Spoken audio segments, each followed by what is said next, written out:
Hello, how are you? And welcome back to our channel. Today we're going to talk about filtration. On a bottle of fine Highland whiskey like this one, you find the word inscribed unchill filtered. That means, obviously, that the stuff has not been chill filtered. Alternatively, on some bottles of vodka it states the opposite, chill filtered. So what is chill filtration and what does that entail? And what are other techniques out there to filter your spirit?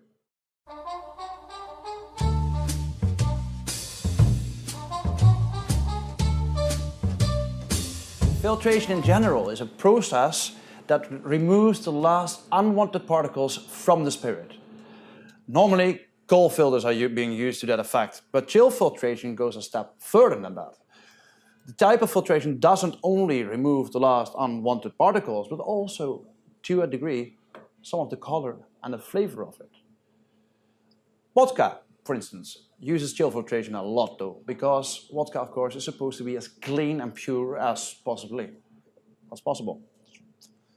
So how does this work? Well, basically you cool down the spirit to -4 degrees centigrade. That means that the water and the alcohol are being detached. Why? Because alcohol's got a lower freezing temperature than water has. So the water takes out a bit of the color, a bit of the unwanted particles, and can be detached and removed from the spirit. Of course, after the -4 degrees centigrade, you warm it back up again, and you'll have a cleaner spirit indeed. However, there's another side effect to this as well.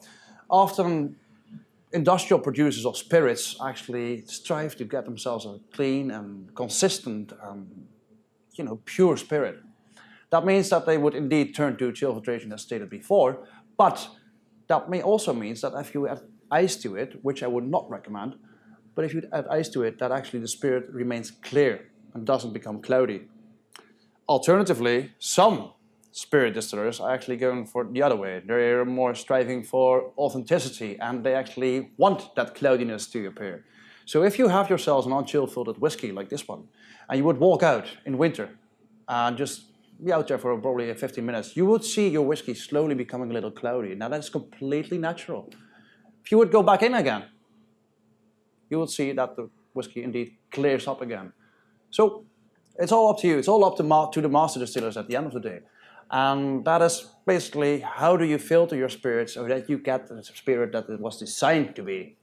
Of course, you can go quite far in this. There's actually a guy in Germany who actually filters his vodka with diamonds. Think of that. Thanks for bearing with us, and I'll see you next time.